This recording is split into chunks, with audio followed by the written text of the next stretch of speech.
بسم الله الرحمن الرحيم. يا أيها الناس اتقوا ربكم الذي خلقكم من نفس واحدة وخلق منها زوجها وبث منهما رجالا كثيرا ونساء واتقوا الله الذي تساءلون به والأرحام إن الله كان عليكم رقيبا وآتوا اليتامى أموالهم ولا تتبدلوا الخبيث بالطيب ولا تأكلوا أموالهم إلى أموالكم إنه كان حوبا كبيرا وإن خفتم ألا تقسطوا في اليتامى فانكحوا ما طاب لكم من النساء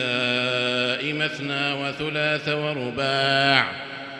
فإن خفتم ألا تعدلوا فواحدة أو ما ملكت أيمانكم ذلك أدنى ألا تعولوا وآتوا النساء صدقاتهن نحلة فإن طبن لكم عن شيء منه نفسا فكلوه هنيئا مريئا ولا تؤتوا السفهاء أموالكم التي جعل الله لكم قياما وارزقوهم فيها واكسوهم وقولوا لهم قولا معروفا وابتلوا اليتامى حتى إذا بلغوا النكاح فإن آنستم منهم رشدا فادفعوا إليهم أموالهم ولا تأكلوها إسرافا وبدارا أن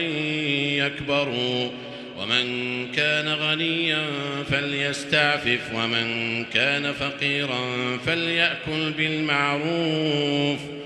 فإذا دفعتم إليهم أموالهم فأشهدوا عليهم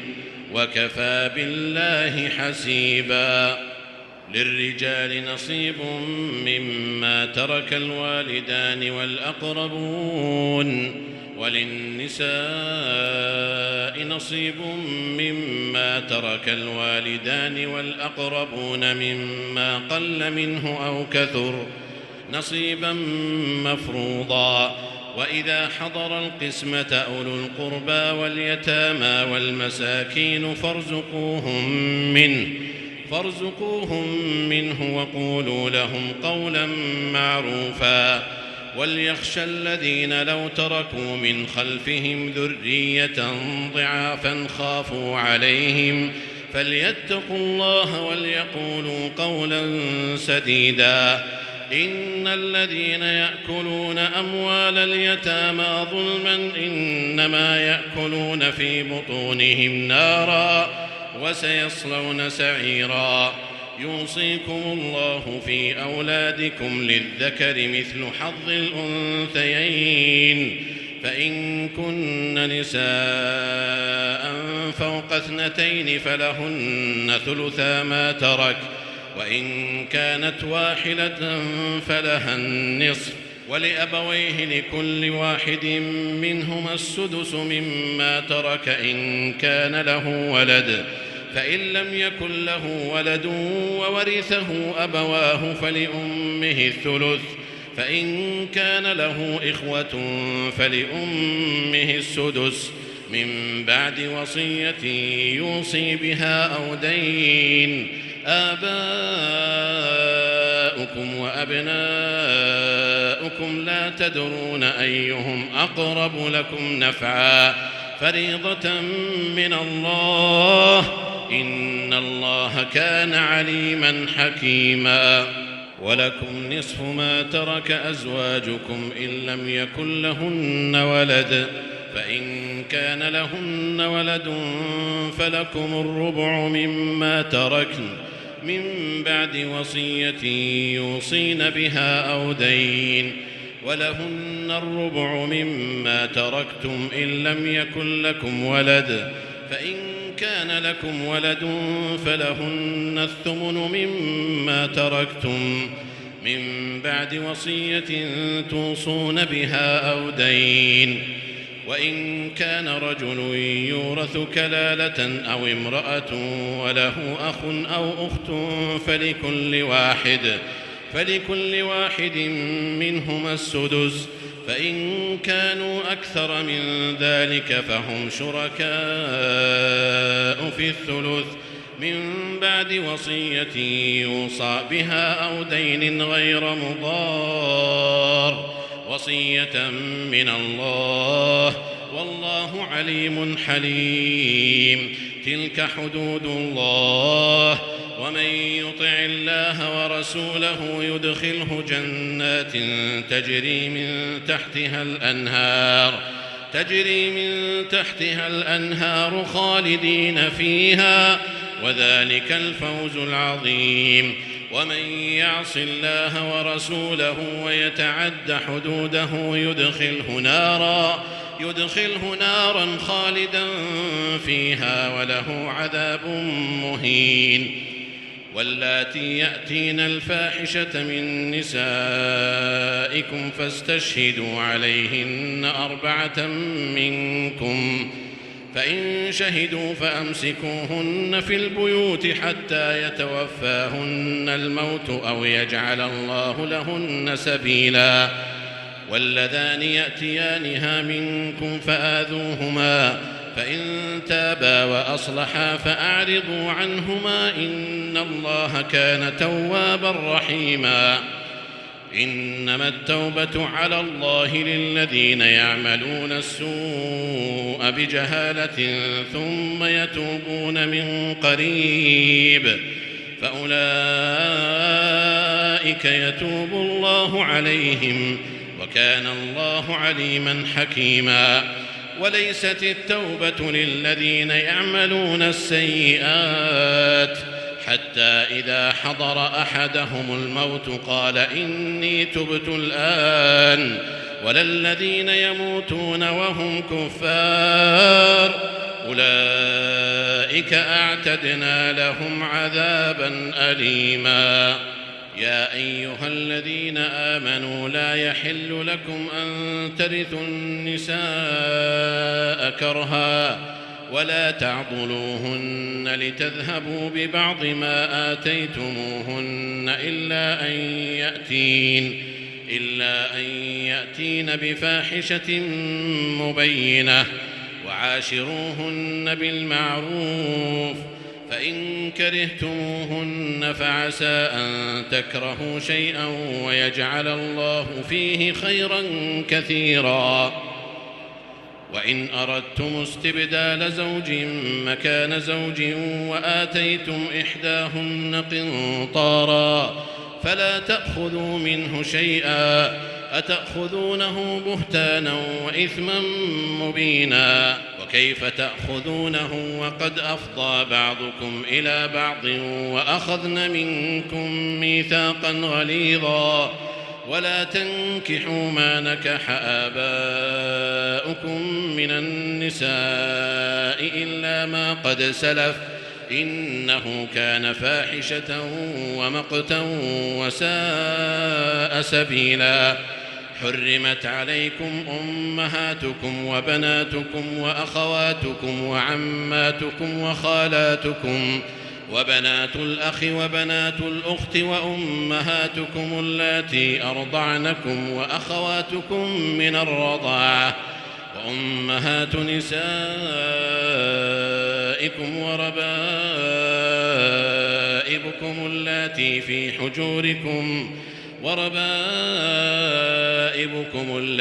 في حجوركم من نسائكم اللاتي دخلتم بهن، فإن لم تكونوا دخلتم بهن فلا جناح عليكم. وحلائل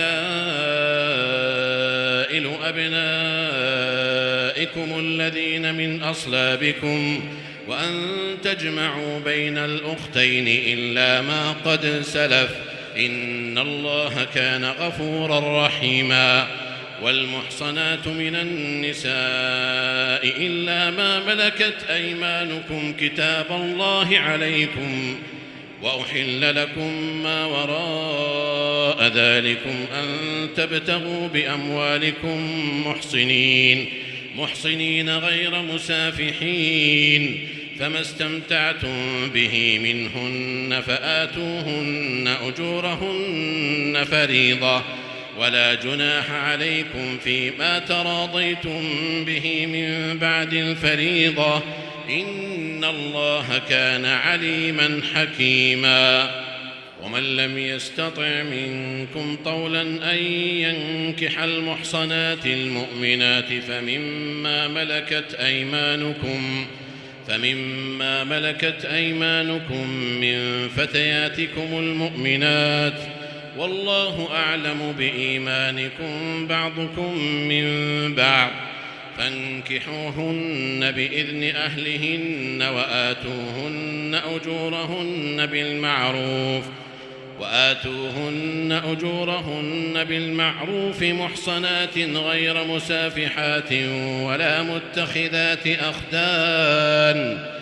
فإذا أحصن فإن أتين بفاحشة فعليهن نصف ما على المحصنات من العذاب،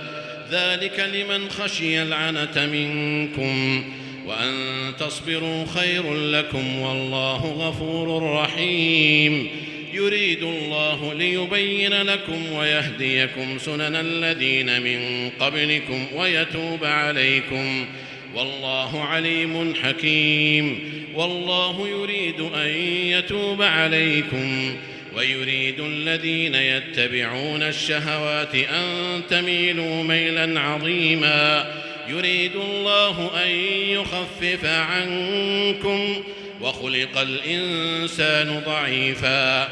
يا أيها الذين آمنوا لا تأكلوا أموالكم بينكم بالباطل إلا أن تكون تجارة عن تراض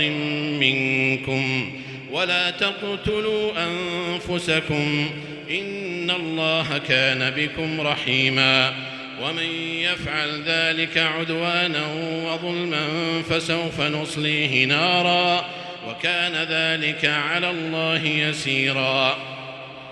إن تجتنبوا كبائر ما تنهون عنه نكفر عنكم سيئاتكم وندخلكم مدخلا كريما. ولا تتمنوا ما فضل الله به بعضكم على بعض، للرجال نصيب مما اكتسبوا وللنساء نصيب مما اكتسبن، واسألوا الله من فضله، إن الله كان بكل شيء عليما. ولكل جعلنا موالي مما ترك الوالدان والأقربون، والذين عقدت أيمانكم فآتوهم نصيبهم، إن الله كان على كل شيء شهيدا. الرجال قوامون على النساء بما فضل الله بعضهم على بعض وبما أنفقوا من أموالهم، فالصالحات قانتات حافظات للغيب بما حفظ الله.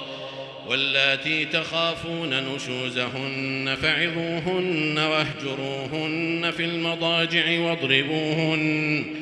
فإن أطعنكم فلا تبغوا عليهن سبيلا، إن الله كان عليا كبيرا. وإن خفتم شقاق بينهما فابعثوا حكما من أهله وحكما من أهلها،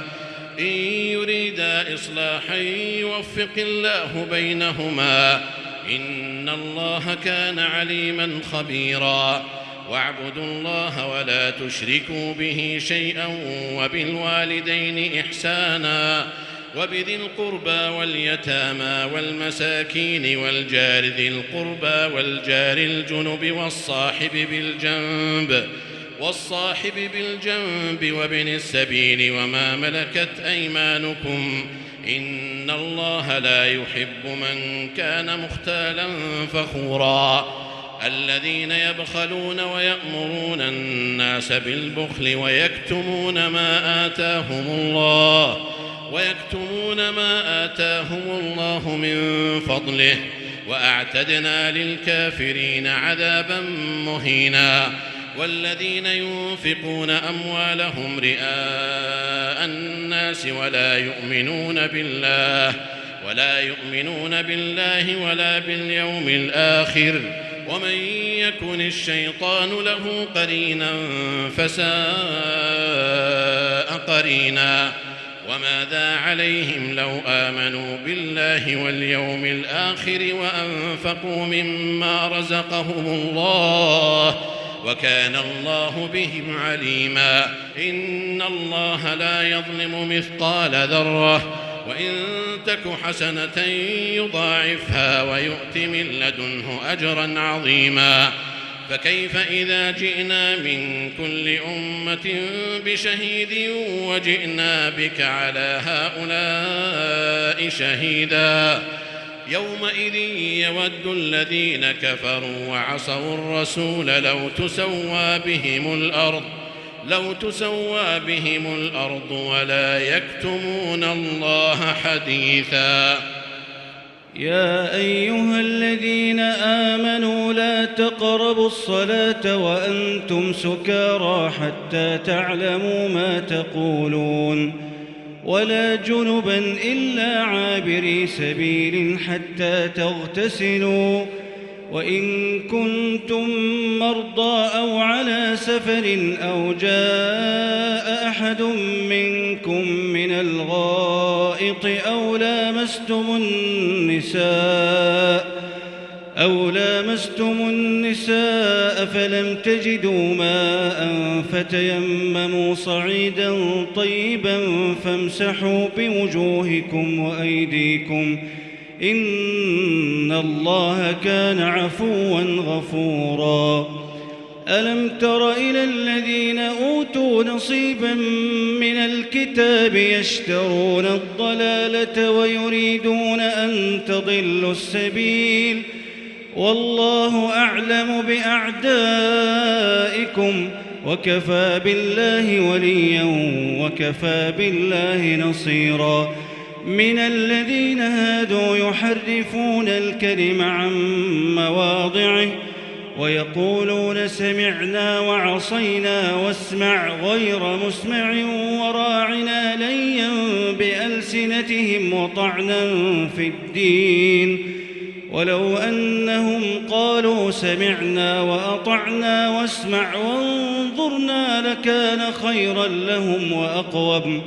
لكان خيرا لهم وأقوم ولكن لعنهم الله بكفرهم فلا يؤمنون إلا قليلا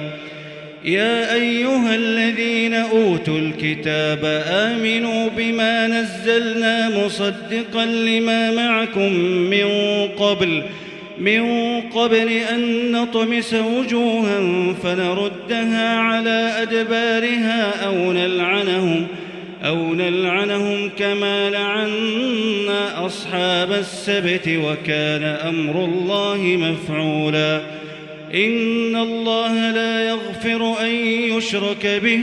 ويغفر ما دون ذلك لمن يشاء ومن يشرك بالله فقد افترى إثما عظيما ألم تر إلى الذين يزكون أنفسهم بل الله يزكي من يشاء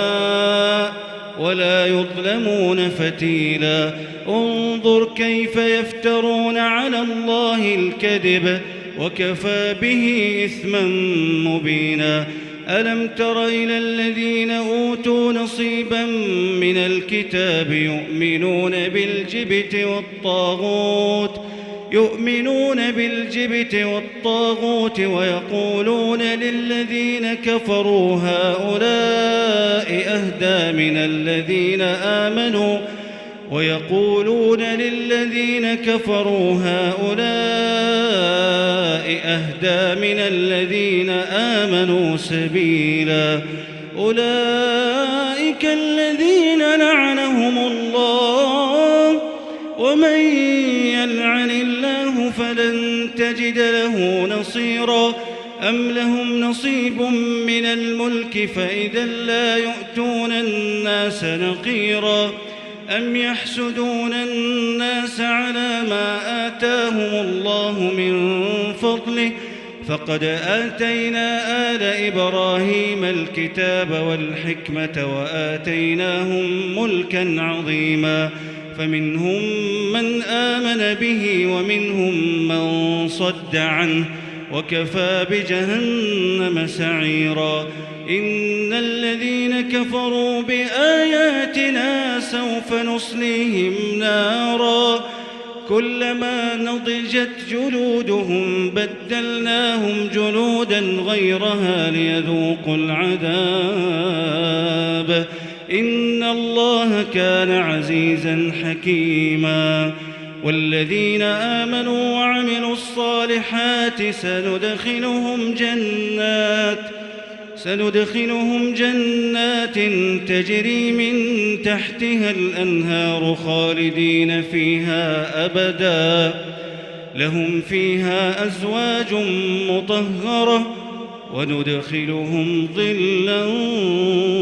ظليلا إن الله يأمركم أن تؤدوا الأمانات إلى أهلها وإذا حكمتم بين الناس أن تحكموا بالعدل إن الله نعم ما يعظكم به إن الله كان سميعا بصيرا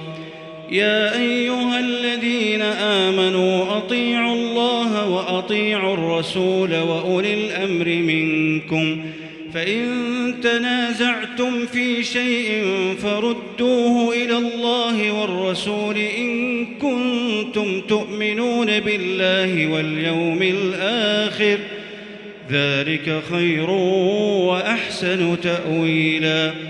ألم تر إلى الذين يزعمون أنهم آمنوا بما أنزل إليك وما أنزل من قبلك يريدون أن يتحاكموا إلى الطاغوت وقد أمروا أن يكفروا به ويريد الشيطان أن يضلهم ضلالا بعيدا وإذا قيل لهم تعالوا إلى ما أنزل الله وإلى الرسول رأيت المنافقين يصدون عنك صدودا فكيف إذا أصابتهم مصيبة بما قدمت أيديهم ثم جاءوك يحلفون بالله إن أردنا إلا إحسانا وتوفيقا أولئك الذين يعلم الله ما في قلوبهم فأعرض عنهم وعظهم وقل لهم في أنفسهم قولا بليغا وما أرسلنا من رسول إلا ليطاع بإذن الله ولو أنهم إذ ظلموا أنفسهم جاءوك فاستغفروا الله واستغفر لهم الرسول لوجدوا الله توابا رحيما فلا وربك لا يؤمنون حتى يحكموك فيما شجر بينهم ثم لا يجدوا في أنفسهم حرجا مما قضيت ويسلموا تسليما ولو أنا كتبنا عليهم أن اقتلوا أنفسكم أو اخرجوا من دياركم ما فعلوه إلا قليل منهم ولو أنهم فعلوا ما يوعظون به لكان خيرا لهم وأشد تثبيتا وإذا لآتيناهم من لدنا لهما أجرا عظيما ولهديناهم صراطا مستقيما. ومن يطع الله والرسول فأولئك مع الذين أنعم الله عليهم من النبيين والصديقين والشهداء والصالحين وحسن أولئك رفيقا. ذلك الفضل من الله وكفى بالله عليما. يا أيها الذين آمنوا خذوا حذركم فانفروا ثبات أو انفروا جميعا وإن منكم لمن ليبطئن فإن أصابتكم مصيبة قال قد أنعم الله علي إذ لم أكن معهم شهيدا ولئن أصابكم فضل من الله ليقولن كأن لم تكن بينكم وبينه مودة يا ليتني كنت معهم فأفوز فوزا عظيما. فليقاتل في سبيل الله الذين يشرون الحياة الدنيا بالآخرة ومن يقاتل في سبيل الله فيقتل أو يغلب فسوف نؤتيه أجرا عظيما. وما لكم لا تقاتلون في سبيل الله والمستضعفين من الرجال والنساء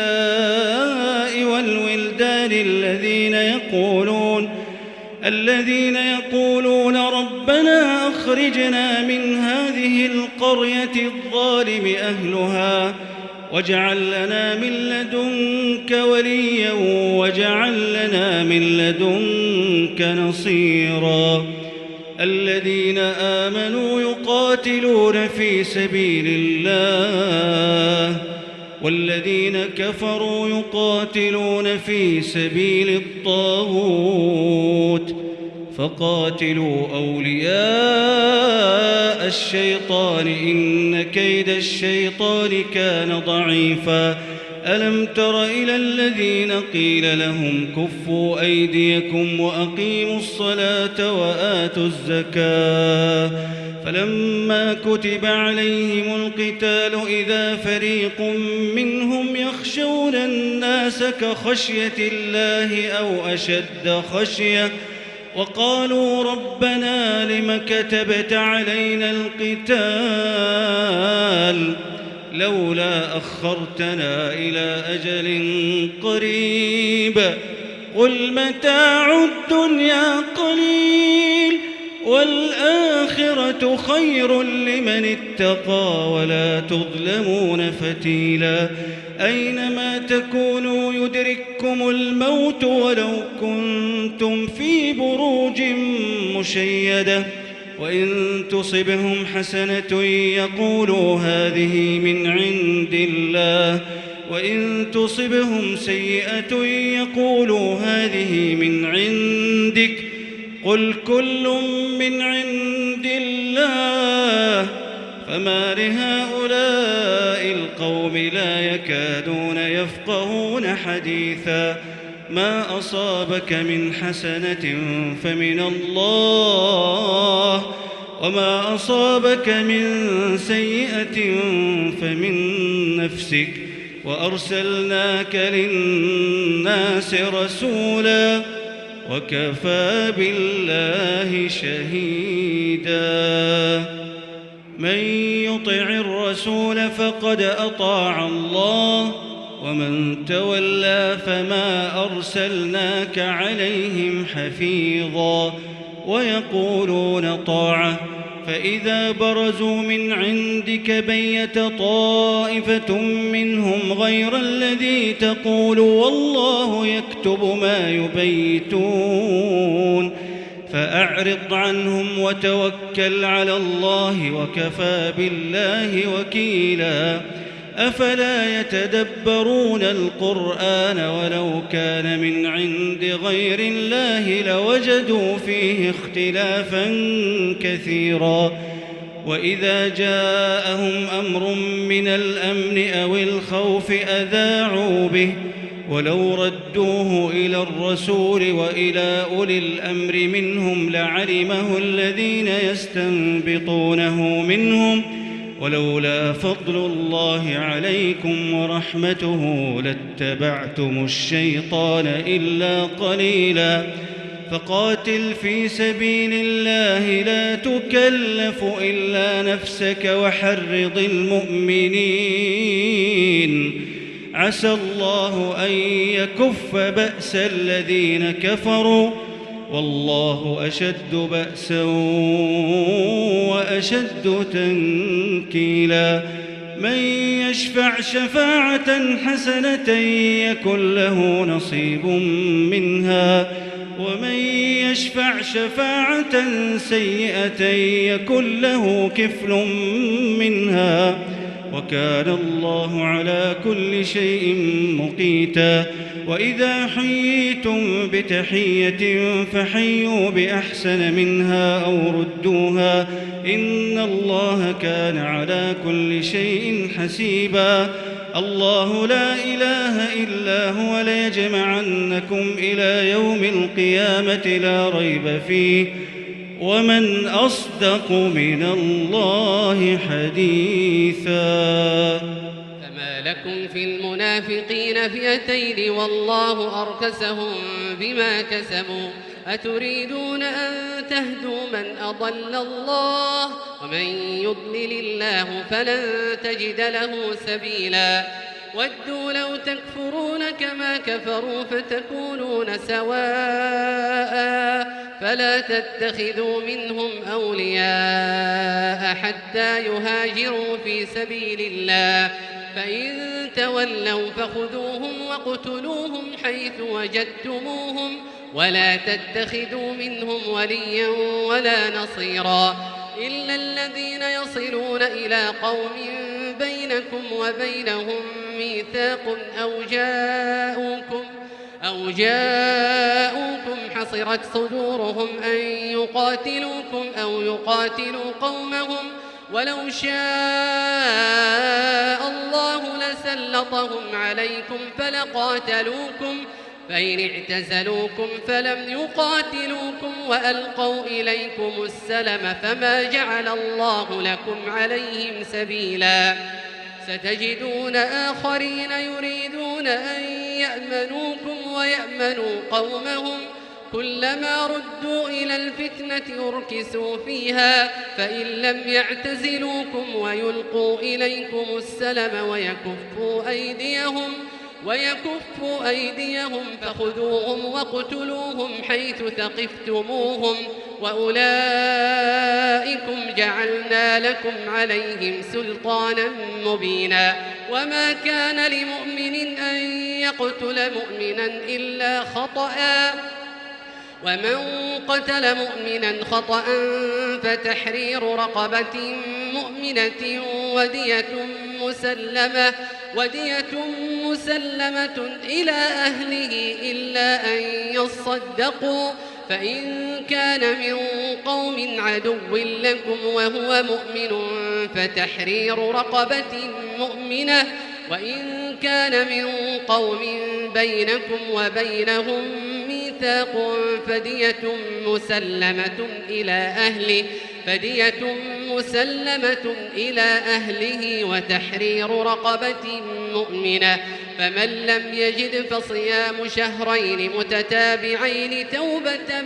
من الله وكان الله عليما حكيما ومن يقتل مؤمنا متعمدا فجزاؤه جهنم خالدا فيها وغضب الله عليه ولعنه وأعد له عذابا عظيما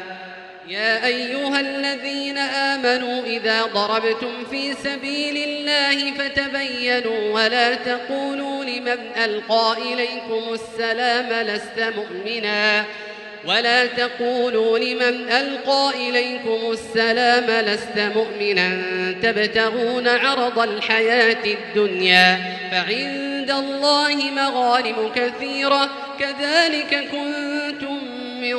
قبل فمن الله عليكم فتبينوا إن الله كان بما تعملون خبيرا. لا يستوي القاعدون من المؤمنين غير أولي الضرر والمجاهدون في سبيل الله بأموالهم وأنفسهم فضل الله المجاهدين بأموالهم وأنفسهم على القاعدين درجة وكلا وعد الله الحسنى وفضل الله المجاهدين على القاعدين أجرا عظيما درجات منه ومغفرة ورحمة وكان الله غفورا رحيما. إن الذين توفاهم الملائكة ظالمي أنفسهم قالوا فيم كنتم قالوا كنا مستضعفين في الأرض قالوا ألم تكن أرض الله واسعة فتهاجروا فيها فأولئك مأواهم جهنم وساءت مصيرا إلا المستضعفين من الرجال والنساء والولدان لا يستطيعون حيلة ولا يهتدون سبيلا فأولئك عسى الله أن يعفو عنهم وكان الله عفوا غفورا. ومن يهاجر في سبيل الله يجد في الأرض مراغما كثيرا وسعة ومن يخرج من بيته مهاجرا إلى الله ورسوله ثم يدركه الموت فقد وقع أجره على الله وكان الله غفورا رحيما. وإذا ضربتم في الأرض فليس عليكم جناح أن تقصروا من الصلاة إن خفتم أن يفتنكم الذين كفروا إن الكافرين كانوا لكم عدوا مبينا. وإذا كنت فيهم فأقمت لهم الصلاة فلتقم طائفة منهم معك وليأخذوا أسلحتهم فإذا سجدوا فليكونوا من ورائكم ولتأت طائفة أخرى لم يصلوا فليصلوا معك وليأخذوا حذرهم وأسلحتهم ود الذين كفروا لو تغفلون عن أسلحتكم وأمتعتكم فيميلون عليكم ميلة واحدة ولا جناح عليكم إن كان بكم أذى من مطر أو كنتم مرضى أن تضعوا أسلحتكم وخذوا حذركم إن الله أعد للكافرين عذابا مهينا. فإذا قضيتم الصلاة فاذكروا الله قياما وقعودا وعلى جنوبكم فإذا اطمأننتم فأقيموا الصلاة إن الصلاة كانت على المؤمنين كتابا موقوتا. ولا تهنوا في ابتغاء القوم إن تكونوا تألمون فإنهم يألمون كما تألمون وترجون من الله ما لا يرجون وكان الله عليما حكيما.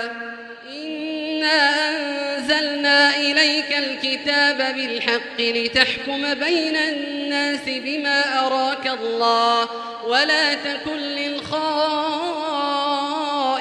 خصيما واستغفر الله إن الله كان غفورا رحيما. ولا تجادل عن الذين يختانون أنفسهم إن الله لا يحب من كان خوانا أثيما. يستخفون من الناس ولا يستخفون من الله وهو معهم إذ يبيتون ما لا يرضى من القول وكان الله بما يعملون محيطا ها أنتم هؤلاء جادلتم عنهم في الحياة الدنيا فمن يجادل الله عنهم يوم القيامة أم من يكون عليهم وكيلا ومن يعمل سوءا أو يظلم نفسه ثم يستغفر الله يجد الله غفورا رحيما ومن يكسب إثما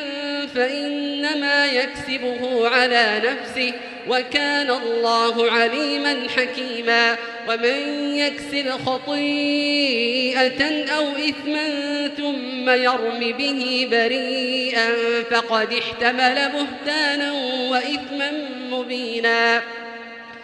ولولا فضل الله عليك ورحمته لهم طائفة منهم أن يضلوك وما يضلون إلا أنفسهم وما يضرونك من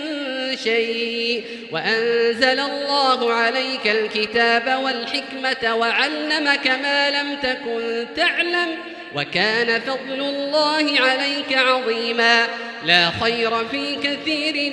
من نجواهم إلا من أمر بصدقة أو معروف أو إصلاح بين الناس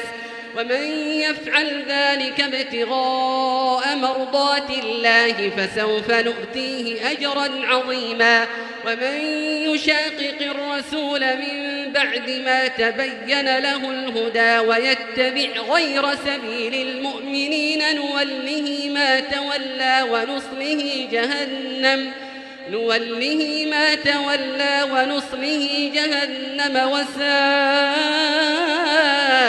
مصيرا إن الله لا يغفر أن يشرك به ويغفر ما دون ذلك لمن يشاء ومن يشرك بالله فقد ضل ضلالا بعيدا إن يدعون من دونه إلا إناثا وإن يدعون إلا شيطانا مريدا لعنه الله وقال لأتخذن من عبادك نصيبا مفروضا ولأضلنهم ولأمنينهم ولآمرنهم فليبتكن آذان الأنعام ولآمرنهم فليغيرن خلق الله ومن يتخذ الشيطان وليا من دون الله فقد خسر خسرانا مبينا يعدهم ويمنيهم وما يعدهم الشيطان إلا غرورا أولئك مأواهم جهنم ولا يجدون عنها محيصا والذين آمنوا وعملوا الصالحات سندخلهم جنات تجري من تحتها الأنهار خالدين فيها أبدا وعد الله حقا ومن أصدق من الله قيلا ليس بأمانيكم ولا أماني أهل الكتاب من يعمل سوءا يجز به ولا يجد له من دون الله وليا ولا نصيرا ومن يعمل من الصالحات من ذكر أو أنثى وهو مؤمن فأولئك يدخلون الجنة ولا يظلمون نقيرا ومن أحسن دينا ممن أسلم وجهه لله وهو محسن واتبع ملة إبراهيم حنيفا واتخذ الله إبراهيم خليلا ولله ما في السماوات وما في الأرض وكان الله بكل شيء محيطا ويستفتونك في النساء قل الله يفتيكم فيهن وما يتلى عليكم في الكتاب في يتامى النساء اللاتي لا تؤتونهن ما كتب لهن وترغبون أن تنكحوهن والمستضعفين من الولدان وأن تقوموا لليتامى بالقسط وما تفعلوا من خير فإن الله كان به عليما وإن امرأة خافت من بعلها نشوزا أو إعراضا فلا جناح عليهما أن يصلحا بينهما صلحا والصلح خير وأحضرت الأنفس الشح وإن تحسنوا وتتقوا فإن الله كان بما تعملون خبيرا ولن تستطيعوا أن تعدلوا بين النساء ولو حرصتم فلا تميلوا كل الميل فتذروها كالمعلقة وإن تصلحوا وتتقوا فإن الله كان غفورا رحيما وإن يتفرقا يغني الله كلا من سعته وكان الله واسعا حكيما ولله ما في السماوات وما في الأرض ولقد وصينا الذين أوتوا الكتاب من قبلكم وإياكم أن اتقوا الله وإن تكفروا فإن لله ما في السماوات وما في الأرض وكان الله غنيا حميدا ولله ما في السماوات وما في الأرض وكفى بالله وكيلا إن يشأ يذهبكم أيها الناس ويأت بآخرين وكان الله على ذلك قديرا من كان يريد ثواب الدنيا فعند الله ثواب الدنيا والآخرة وكان الله سميعا بصيرا يا أيها الذين آمنوا كونوا قوامين بالقسط شهداء لله ولو على أنفسكم أو الوالدين والأقربين إن يكن غنيا أو فقيرا فالله أولى بهما فلا تتبعوا الهوى أن تعدلوا وإن تلووا أو تعرضوا فإن الله كان بما تعملون خبيرا يا أيها الذين آمنوا بالله ورسوله والكتاب الذي نزل على رسوله والكتاب الذي أنزل من قبل ومن يكفر بالله وملائكته وكتبه ورسله واليوم الآخر فقد ضل ضلالا بعيدا إن الذين آمنوا ثم كفروا ثم آمنوا ثم كفروا ثم ازدادوا كفرا لم يكن الله ليغفر لهم ولا ليهديهم سبيلا بشر المنافقين بأن لهم عذابا أليما الذين يتخذون الكافرين أولياء من دون المؤمنين أيبتغون عندهم العزة فإن العزة لله جميعا وقد نزل عليكم في الكتاب أن إذا سمعتم آيات الله يكفر بها ويستهزأ بها فلا تقعدوا معهم حتى يخوضوا في حديث غيره إنكم إذا مثلهم إن الله جامع المنافقين والكافرين في جهنم جميعا الذين يتربصون بكم فإن كان لكم فتح من الله قالوا ألم نكن معكم وإن كان للكافرين نصيب قالوا ألم نستحوذ عليكم ونمنعكم من المؤمنين فالله يحكم بينكم يوم القيامة ولن يجعل الله للكافرين على المؤمنين سبيلا إن المنافقين يخادعون الله وهو خادعهم وإذا قاموا إلى الصلاة قاموا كسالى يراءون الناس ولا يذكرون الله إلا قليلا مذبذبين بين ذلك لا إله هؤلاء ولا إله هؤلاء ومن يضلل الله فلن تجد له سبيلا يا أيها الذين آمنوا لا تتخذوا الكافرين أولياء من دون المؤمنين أتريدون أن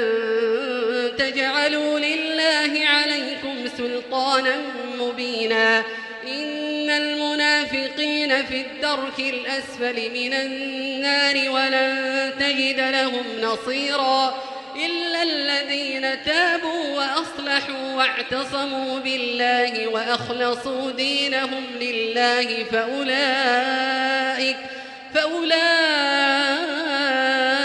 مع المؤمنين وسوف يؤتي الله المؤمنين أجرا عظيما ما يفعل الله بعذابكم إن شكرتم وآمنتم وكان الله شاكرا عليما لا يحب الله الجهر بالسوء من القول إلا من ظلم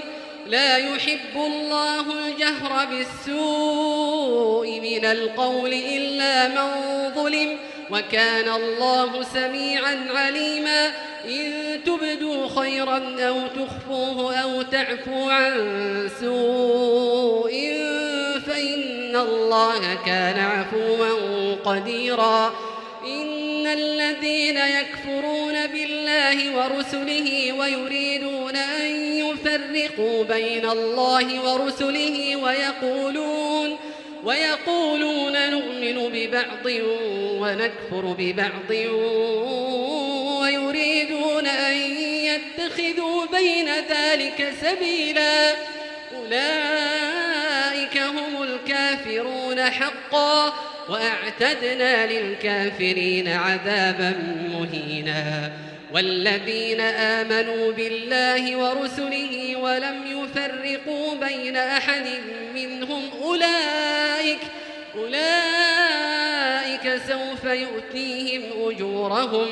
وكان الله غفورا رحيما يسألك أهل الكتاب أن تنزل عليهم كتابا من السماء فقد سألوا موسى أكبر من ذلك فقالوا أرنا الله جهرة فأخذتهم الصاعقة بظلمهم ثم اتخذوا العجل من بعد ما جاءتهم البينات فعفونا عن ذلك وآتينا موسى سلطانا مبينا ورفعنا فوقهم الطور بميثاقهم وقلنا لهم ادخلوا الباب سجدا وقلنا لهم لا تعدوا في السبت وأخذنا منهم ميثاقا غليظا فبما نقضهم ميثاقهم وكفرهم بآيات الله وقتلهم الأنبياء بغير حق وقولهم قلوبنا غلف بل طبع الله عليها بكفرهم فلا يؤمنون إلا قليلا وبكفرهم وقولهم على مريم بهتانا عظيما وقولهم إنا قتلنا المسيح عيسى ابن مريم رسول الله وما قتلوه وما صلبوه ولكن شبه لهم وإن الذين اختلفوا فيه لفي شك منه ما لهم به من علم إلا اتباع الظن وما قتلوه يقينا بل رفعه الله إليه وكان الله عزيزا حكيما وإن من أهل الكتاب إلا ليؤمنن به قبل موته ويوم القيامة يكون عليهم شهيدا فبظلم من الذين هادوا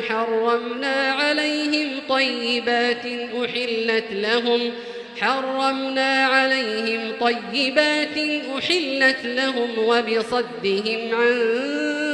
سبيل الله كثيرا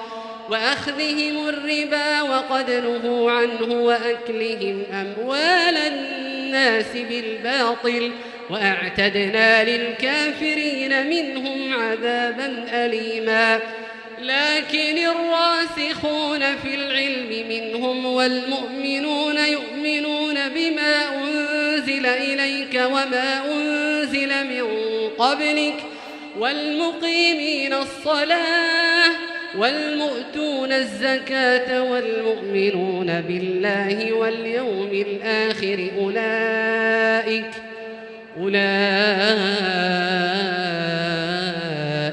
سنؤتيهم أجرا عظيما إنا أوحينا إليك كما أوحينا إلى نوح والنبيين من بعده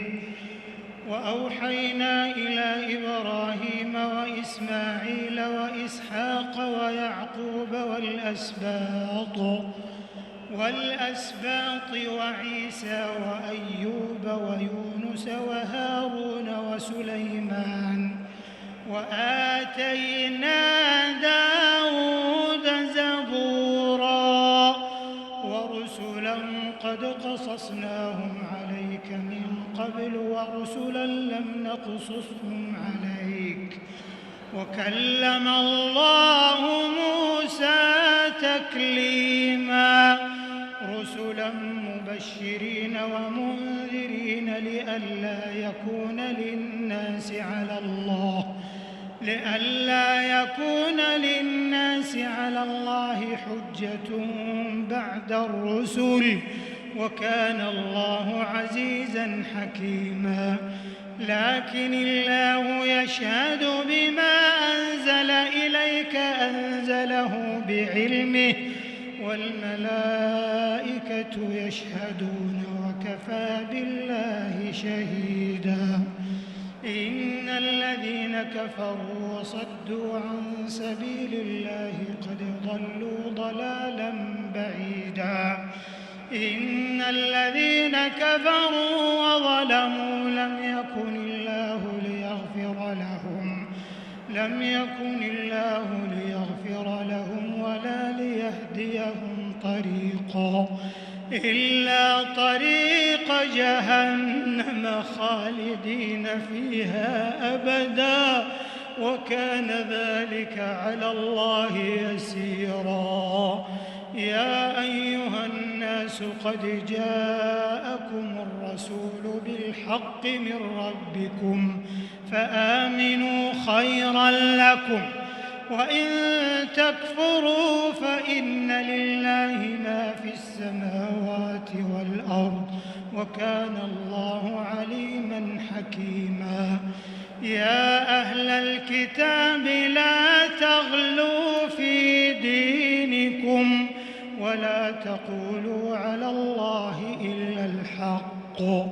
إنما المسيح عيسى ابن مريم رسول الله وكلمته ألقاها إلى مريم وروح منه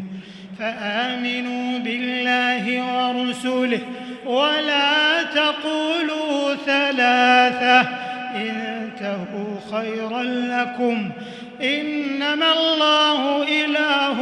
واحد سبحانه أن يكون له ولد له ما في السماوات وما في الأرض وكفى بالله وكيلا